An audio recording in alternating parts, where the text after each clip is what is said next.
This is who he was, O servants of Allah and O children of Adam. A man of excellence, a man of ihsan in everything he did, sallallahu alaihi wasallam. And even after he was declared to be from amongst those free from blame, he worshipped Allah subhanahu wa ta'ala even better. And he never allowed himself, sallallahu alaihi wasallam, to become complacent. May Allah subhanahu wa ta'ala make us from amongst the excellent. Ameen. My dear brothers and sisters, O servants of Allah, and O children of Adam, if we haven't realized yet, then understand that being grateful to Allah subhanahu wa ta'ala is part of our faith. It's part of our Islam. It's part of our Iman. And it's from exercising good manners with Allah, Rabbul Izzati wal Jalal, Al-Wahid al-Qahhar, Al-Ahad, Al-Fard al-Samad, Alladhi lam yalid wa lam yulad, وَلَمْ يَكُنْ لَهُ كُفُوًا أَحَدٌ subhanahu wa ta'ala. It is from exercising good manners with him, subhanahu wa ta'ala, and recognizing the blessings in general of a person who is benevolent to us, who is kind to us.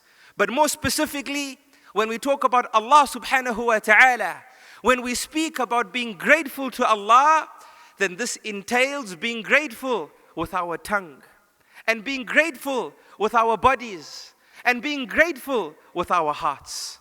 Subhanallah. Subhanallah. This is the most complete way of being grateful to Allah subhanahu wa ta'ala. With our tongues, when we say Alhamdulillah, and we praise Allah subhanahu wa ta'ala with the magnanimous praises taught to us by Rasulullah sallallahu alaihi wasallam.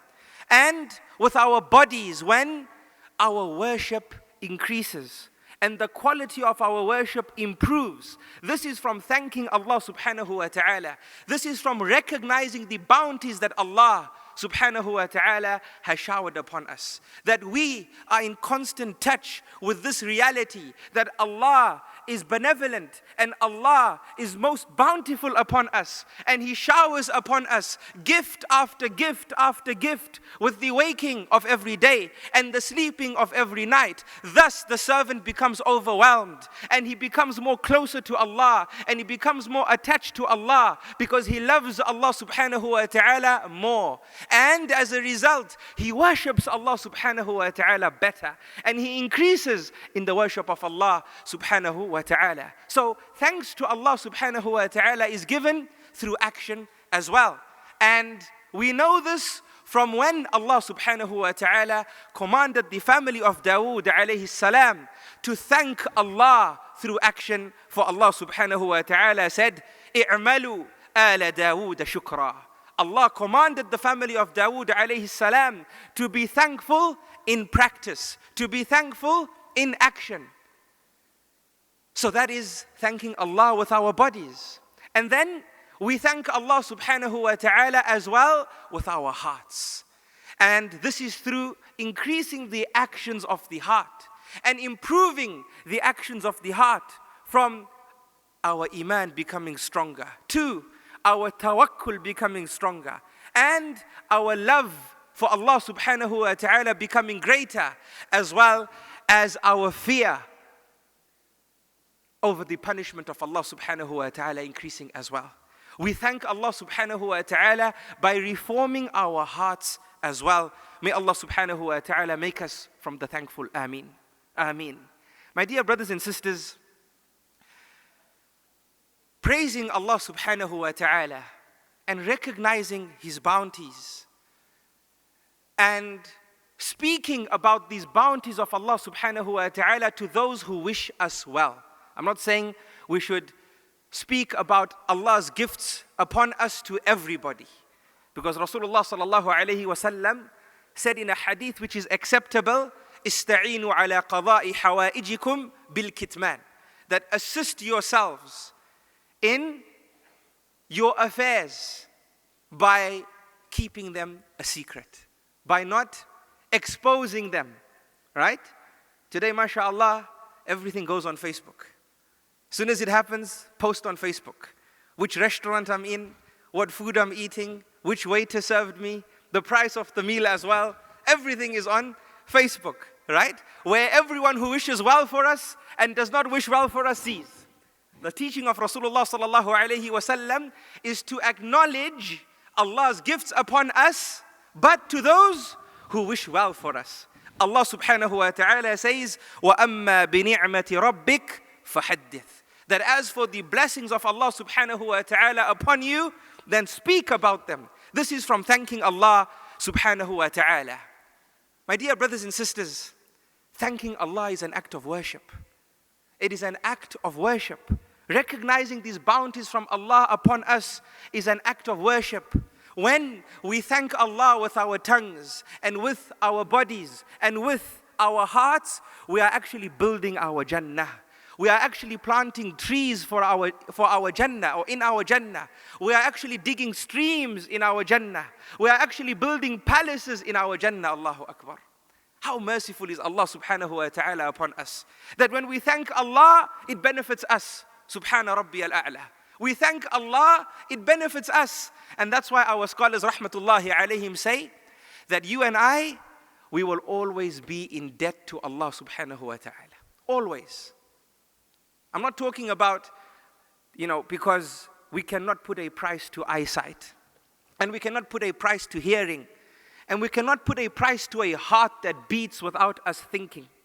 I'm speaking about it, brothers and sisters, from a much more simpler level.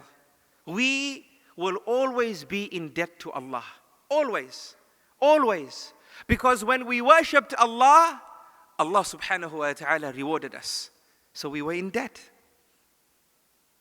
And if you said, well, let me thank Allah subhanahu wa ta'ala for rewarding me, for inspiring me to worship Him, and you said Alhamdulillah to Allah and thanked Allah, Allah subhanahu wa ta'ala rewarded you again. So you're still in debt. And if you said, let me say Alhamdulillah, for being inspired to say Alhamdulillah, for being inspired to thank Allah because I worshipped Allah, so you said Alhamdulillah, Allah subhanahu wa ta'ala rewarded you again. So you are still in debt. Subhanallah. And that is why the statement of Muhammad sallallahu alaihi wasallam, when he taught us that none of us will enter jannah because of our deeds. Rather, we will enter jannah because of the mercy of Allah subhanahu wa ta'ala. It makes absolute sense. Allah subhanahu wa ta'ala, O servants of Allah, and O children of Adam, is perfect from ever and is perfect forever. Allah subhanahu wa ta'ala did not need you and I to praise Him for Him to be Al-Hamid. No, O servants of Allah. He was Al-Hamid before we praised Him. Allah did not need to create to be known as the Creator. He was Al-Khaliq before He subhanahu wa ta'ala created. He is perfect from ever and will be perfect forever. When we thank Him, O servants of Allah, this does not increase the majesty of Allah subhanahu wa ta'ala. And if we refrain from thanking Him and live a life in sin, this does not decrease from the majesty of Allah subhanahu wa ta'ala. Allah subhanahu wa ta'ala is Ghaniyyun Hamid. Allah is independent, the owner of all bounty and the owner of all praise. Allah doesn't need us, O servants of Allah. When we thank Allah, it is for our own benefit. Allah subhanahu wa ta'ala says, يا أيها الناس أنتم الفقراء إلى الله والله هو الغني الحميد إن يشأ يذهبكم ويأتي بخلق جديد وما ذلك على الله بعزيز. Listen to what Allah subhanahu wa ta'ala says. Allah subhanahu wa ta'ala says, O mankind, you are poor and dependent in comparison to Allah subhanahu wa ta'ala, who is the independent. Allah is the independent. Allah says, إِن يَشَأْ يُذْهِبْكُمْ. If Allah willed, He will wipe you off the face of this earth. وَيَأْتِ بِخَلْقٍ جَدِيدٍ. And replace you with another creation. Subhanallah. And then Allah most deservingly says, وَمَا ذَلِكَ عَلَى اللَّهِ بِعَزِيزٍ. And that is not even difficult for Allah subhanahu wa ta'ala. Allahu Akbar. Allahu Akbar. When we thank Allah, it's for our own benefit. We build our jannah as a result. And thus the question begs to be asked, O servants of Allah and O children of Adam, what is our condition with thanking Allah subhanahu wa ta'ala? What is our placement with regards to this great sunnah, especially in this conference dedicated towards the revival of the sunnah of Muhammad sallallahu alaihi wasallam? Right? We need to ask ourselves these real questions, because inshallah we have come here for real change.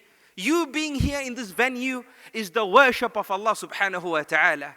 Make this a bountiful worship, where you go home with magnanimous benefits from this get together, from this coming together.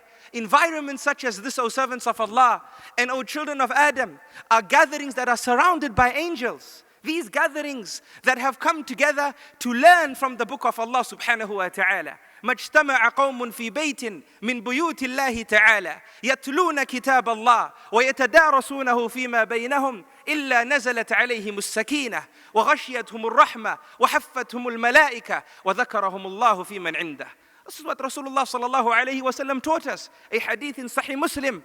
He says, there's no group of people, yourself and myself, that have come together to learn from the book of Allah subhanahu wa ta'ala and learn from the lessons of this book and the teachings of Muhammad sallallahu alaihi wasallam all together, except that Allah blesses them with 4 gifts.